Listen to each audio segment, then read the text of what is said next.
the young men to pieces, and they shall have no pity on the fruit of the womb. Their eyes shall not spare children. Right? They're not going to be concerned about this little new baby boom generation. And Babylon, the glory of kingdoms, the beauty of the Chaldees' excellency, shall be as when the Heavenly Father overthrew Sodom and Gomorrah. It shall never be inhabited, neither shall it be dwelt in from generation to generation. Right? Complete and utter destruction. No bounce back. No rebuilding. Neither shall the Arabian pitch tent there, neither shall the shepherds make their fold there. But wild beasts of the desert shall lie there, and their houses shall be full of doleful creatures. And owls shall dwell there, and satyrs shall dance there. And the wild beasts of the island shall cry in their desolate houses, and dragons in their pleasant palaces. And her time is near to come, and her days shall not be prolonged. That's right. The time is near to come, and the day shall not be prolonged. That's why the Heavenly Father is expediting this thing. The Heavenly Father is putting it in the spirit of Esau to what? To speed this up. The devil has come down with great wrath because he knows he had a short time. And that's ultimately the Heavenly Father working on his spirit so that the time can be made short. So this thing can be wrapped up. 2 Peter 3, verse 12, looking for and hasting unto the coming of the day of the Heavenly Father, wherein the heavens being on fire shall be dissolved, and the elements shall melt with fervent heat. That's right, and that's what's coming, fervent heat. Psalms 21. All right. Psalms chapter 21, verse 9. Thou shalt make them as a fiery oven in the time of thine anger. Ha'adon Yahweh shall swallow them up in his wrath, and the fire shall devour them. That's right. So the fire is going to devour you people, man. You're going to be utterly desolate, utterly destroyed. 2 Peter 3 and 13. Nevertheless, we, according to his promise. What did he promise? That he's going to destroy this place and deliver us out of this destruction. Nevertheless, we, according to his promise, look for new heavens and a new earth, wherein dwelleth righteousness. That's right, man. Because the end of this world is the beginning of our world.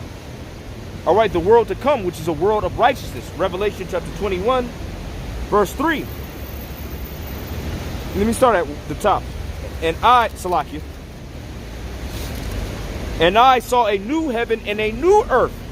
For the first heaven and the first earth were passed away, and there was no more sea. And how is it going to pass away? With great noise by way of them nuclear missiles. Revelation chapter 11. And it's time, baby, about time. Revelation chapter 11, verse 12. And they heard a great voice from heaven saying unto them, come up hither. There's going to be an actual voice, all right, from the chariot saying, hey, come up, in the Hebrew. And they ascended up to heaven in a cloud, which is the chariot, and their enemies beheld them. That's right. So you're going to actually see us get abducted, get beamed up. All right. The Heavenly Father is going to send his son with the holy angels, and one of those chariots is going to send down the tractor beam, and we're going to get caught up in the clouds. Adon Ratazah, we're of that number. And the same hour was there a great earthquake, and that earthquake is caused by what? By the nuclear missiles. And the 10th part of the city fell. Now, America is divided up into 10 parts. Now, I'm in FEMA region number 9. And like when I be watching RTD, there's this dude. His name is also Steve. Well, that's my given name. They say it's Steve from FEMA region number 9 because he's out of Oakland. So this area is region number 9. You go up to Seattle, that's number 10. So America is divided up into 10 parts. So all 10 parts of the city are going to fall.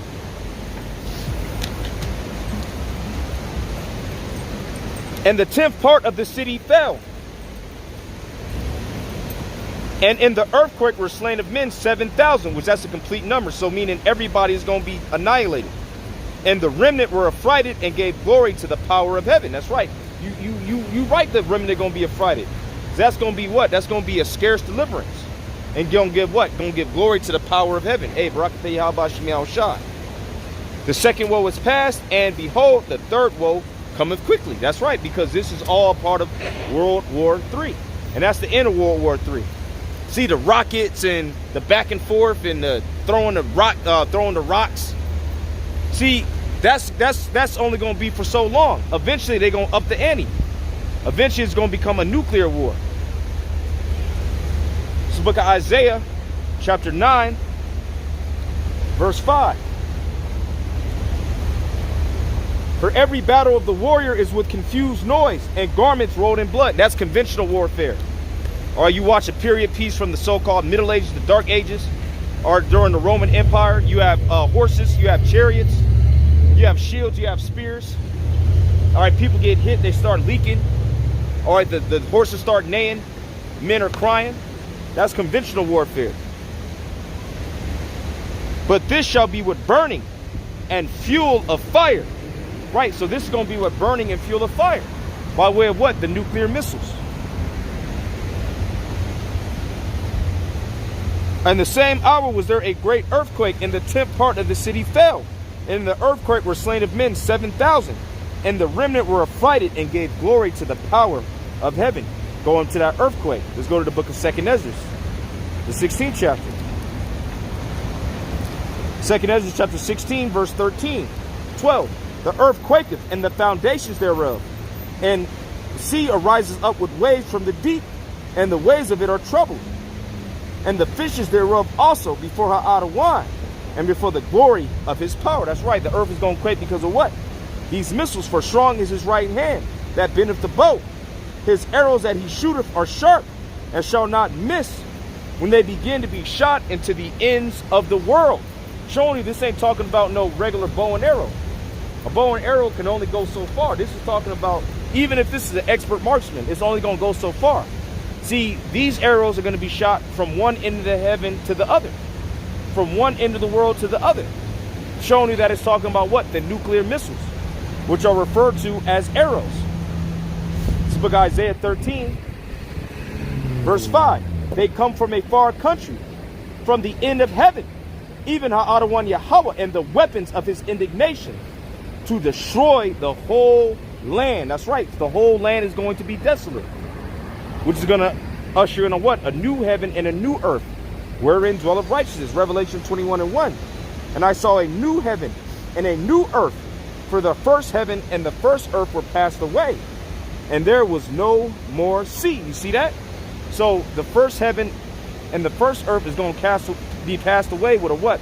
With a great noise by way of the nuclear missiles. And then the new world is going to be instituted.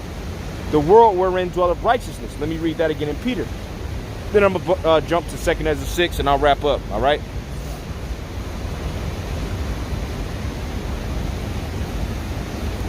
Second Peter 3, verse 13. Nevertheless, we, according to his promise, look for new heavens and a new earth, wherein dwelleth righteousness. That's right, wherein dwelleth righteousness. Because righteousness don't dwell here. All right, the whole world is wicked. The whole world lieth in wickedness. So the Heavenly Father is going to have this place get annihilated. He's going to cleanse this place with fire.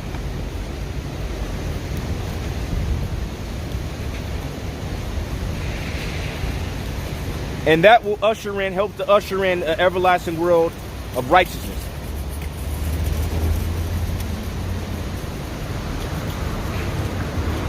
This is the book of 2nd Esdras, chapter 6, verse 7.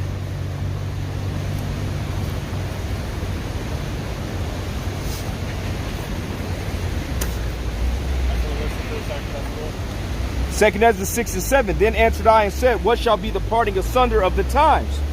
Or when shall be the end of the first and the beginning of it that follow? Right, the parting asunder of the times, the dividing of the times. Because anybody who's watching can tell that we're in a paradigm shift. Dude, right now, I'm just saying, sorry to interrupt, you gave me goosebumps, and I feel like this next one, I'm fucking serious. I feel like from the end of May through June, it's the fucking time you're talking about all this. I feel like from the end of May through June, the world is, we're gonna experience something different. I hope so. I feel like we are moving towards that point at like full speed ahead right now. And I don't know what that means, but I feel it coming, and the month of June is gonna be very different for humanity. The Spirit had you say that. Yeah. The Spirit had you say that. Yes, all right, man. That was the Spirit. See, that was the